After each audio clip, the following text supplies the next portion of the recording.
Good afternoon, Ruth. How are you today? I'm hanging in there. Still a little sad and down, but I'm Mm-hmm. making it. Well, is there anything in particular that's causing you to feel sad and down today? Or is this just your ongoing feelings that you have every day? No, it's just not every day. Like today is one of the down days. Sometimes I have up days, but today is one of those days where I don't feel too well.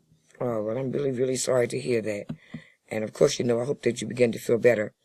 That's one of the reasons that we're having these sessions at this time, in an attempt to help you begin to feel better, and not so down in your spirit. Okay? How's everything? Have you heard anything about your daughter as of late? No, not as of yet. And that's another thing that has me depressed. I haven't heard anything about my daughter. I'm sorry about that, but maybe I can make a call later on and try to, find out, exactly where she is and what's going on with her. Oh, Would that help you? That would be very nice. Well, that would be good. Well, look forward to it. I'll do that for you later this afternoon, okay? Just remember to come back and check with me, and I should have some answers for you to let you know, that she's doing okay. Well, we already know she's in a safe place, being with your mother and her biological father, so she's safe. Yes. And everything. So that is one less thing you have to worry about. Yes. So I'll give your mom a call just to see, check in for you, all right? Okay, thank you. Okay, you're welcome. Okay. For the last few weeks, we've been working on helping you learn to change your distorted thinking, thoughts, and feelings into those more positive. And that's a process. Do you remember the name of the process that we've been using? Yes, it was, we're doing CBT. And what does those letters stand for? It's cognitive behavior therapy. Very good. Very, very good, Ruth. I'm so happy that you remembered that. Now, in your own words, can you tell me what cognitive behavior therapy is? What it involves? It's, you've been helping me try to change the way I think about myself. Like the negative thoughts that I constantly have been thinking about. You've been trying to help me to get those negative thoughts out and exchange them for like more positive thoughts. Very, very good. I'm very pleased with that explanation because you put it in your own words, and that tells me that it is becoming a part of you. And that's also very, very good, Ruth. Very good. Okay. During last week, I gave you a homework assignment. Do you remember what that assignment was? And if so, tell me what it is, and have you completed it? Yes, I completed it. It was, I had to let you know 3 negative thoughts that I constantly think about myself. Yes. And I did complete them. Would you like to hear them? I would love to hear them. Please tell me what they are.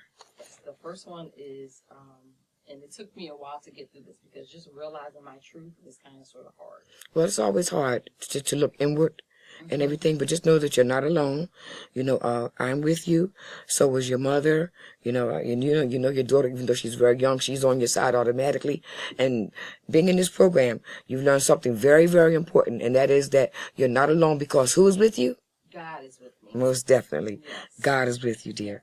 And with him, nothing can defeat him. If it can't defeat him, it's not going to defeat you. Thank you. You're welcome, dear.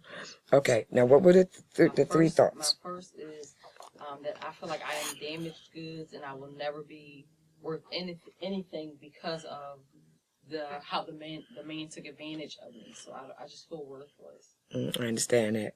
I certainly understand that, and please know that you have my compassion for what happened to you because no one should be taken advantage of or abused in any fashion. You know what I mean? So I truly understand where you are. You know what I mean? And I pray for you, for your healing and for you to begin to feel better.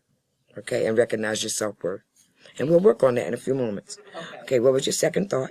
My second one is I'll never be any good to anybody. Again, I just feel like I'm damaged and I'm just broken. Yes, you are. And let me validate your feelings. Being a woman myself, I'm quite sure that... Excuse me one moment.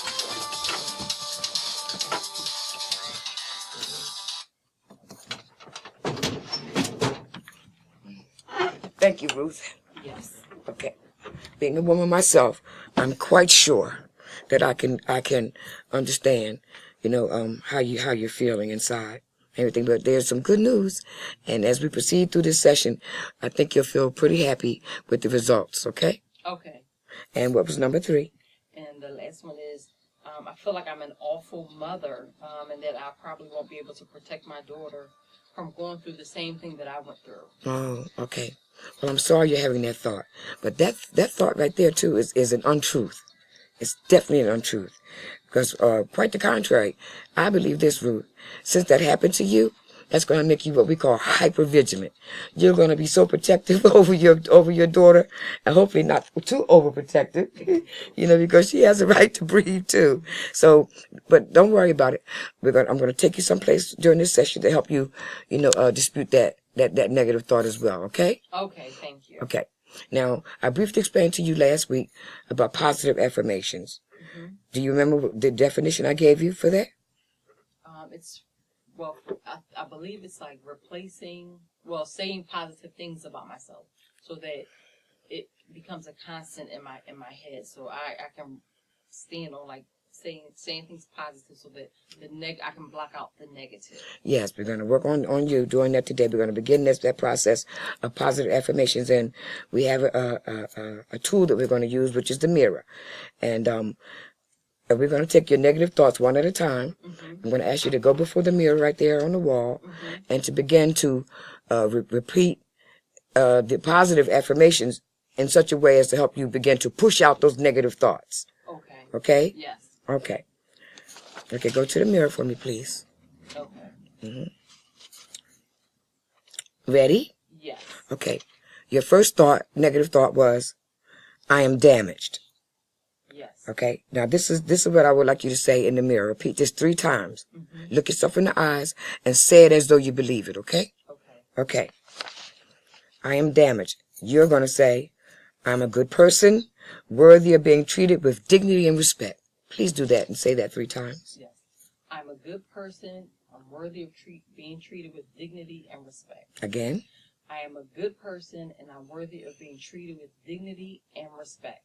Yes, one more time. I am a good person and I'm worthy of being treated with dignity and respect. Absolutely. Absolutely you are, Ruth. Absolutely. I want you not to forget that. I want you to repeat that every single day to yourself, as many times as necessary, okay? Until it actually becomes a part of you.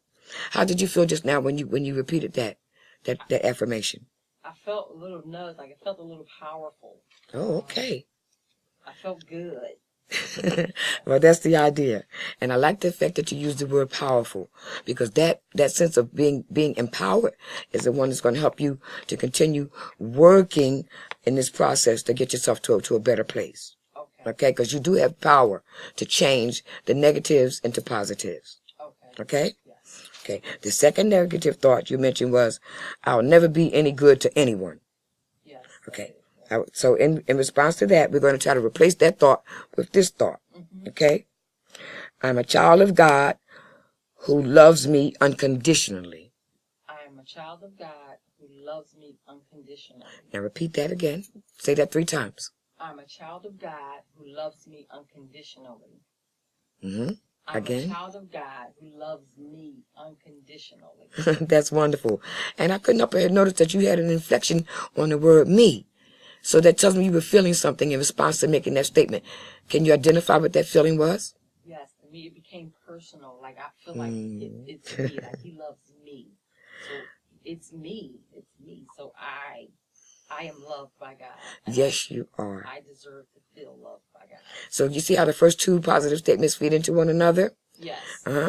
Because in the first one, you're telling yourself that you are worthy of being treated with dignity and respect. And the second positive statement is going to tell you why. It tells you why you deserve to be treated with that dignity and respect. Yes. And because you said you don't think that anyone, but is not God higher than us all? Yes. And if you can have the love of the Creator Himself, what does that make you? What's that word you used before? Powerful. Yes, you are, yes, dear. You are yes. definitely powerful because you're loved by the Creator Himself. Yes. Your third negative statement was, I'm an awful mother and I probably won't be able to protect my daughter from going through the same thing that I went through. Yes. Right? Okay, well, let me just say, first and foremost, also as a mother myself, I know that we have an innate sensibility to protect and watch over our children. And in lieu of what happened to you, I'm pretty sure that what you're going to experience is going forward is a sense of hypervigilance, which means that you're going to be overly watching or highly anticipating any type of danger or risk to your child.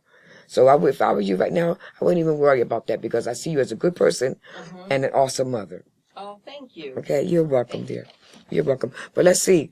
Let's see what statement we could possibly use to help you dispute that thought.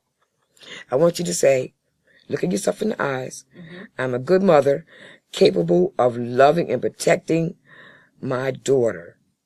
I am a good mother, and I'm capable of protecting and loving my daughter. Say it a couple more times. I'm a good mother, and I'm capable of protecting and loving my daughter. One more time. I'm a good mother, and I am capable of protecting and loving my daughter. Absolutely, you are. I already know that. The idea is to get you not only to be able to say the words, but to be able to accept the words and to begin to live in those words, to make it part of your reality. Right. Okay? How did you feel when you made that statement? I felt good. I felt good. I really did. Like, I felt something change. Like, I felt good. Because I am a good mother. You were a good mother, and you are a good mother. Yes. And everything. And I truly, truly, I'm wishing and hoping nothing but the best for you once you're reunited with your daughter. There's not a doubt in my mind, Ruth, that you're just going to be an awesome mom. Because you're so sensitive. And I see where you are with the children here in the program. You're just awesome with those children. So how much more so will you be awesome to your own child, as you proceed through this process? Yes, thank you for believing in me and helping me. Oh, I would, God himself would have it no other way. First and foremost, he loves you and believes in you. And I'm just one of his helpers. So I try to do my best, to seek his pleasure as, by way of helping his children. Thank you. Okay? Now, very, very good that you were able to do that. The next thing I want us to do is to go to the Bible. You have a Bible available? Yes. Okay. Get your Bible out.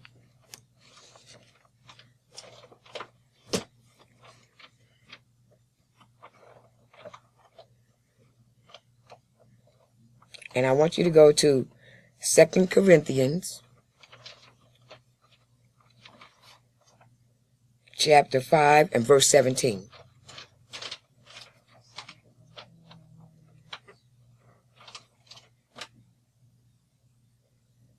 I have it. Okay, would you read that aloud, please? Yes. 2 Corinthians. Speak up a little louder so I can hear you, Ruth. So then, if anyone is in Christ, that person is part of the new creation. The old things have gone away, and look, new things have arrived. Oh, that sounds just awesome, does it not? Really? So what do you get from that? What is there that you can take from that in regards to yourself and what has happened to you in the past and where you're hoping to go in the future? That I need to leave the past in the past and work on anew. Exactly. Work on doing new things in a new life with Christ. Exactly. And that doesn't only speak about just the rape that happened to you, unfortunately. It's like in every area of your life. The drug addiction, your feeling of depression, as you know what I mean? Because all those things are like spin-offs from what actually happened to you as in your early childhood and as a young adult when you were sexually taken advantage of. Okay. So in this verse, God is telling you to leave the old things behind. I know it's difficult, for us as human beings to just automatically just forget things. We can't just get, amnesia because we want to have amnesia. Right. So you will remember them, but that Bible verse is telling you that your faith and trust and belief in Christ, with that in place, you have the ability to move beyond those things in a healthy manner. Because it says you'll be made anew. Okay? Yes. There's a second Bible verse I'd like you to look up. So please go to Jeremiah 29, verse 11.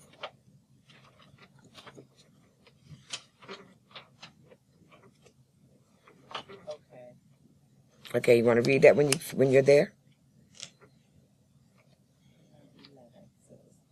I know the plans I have in mind for you, declares the Lord. They are plans for peace, not disaster, to give you a future filled with hope. Wow. What do you think about that verse? That is good. That is good. So what is God telling you? That he knows me. That he has plans for my life. Yes, he does. He knows you and he has plans for your life. Yes. He said he wants to grant you 2 things, he said in there. I've heard you say. One of them was peace. Peace. Not this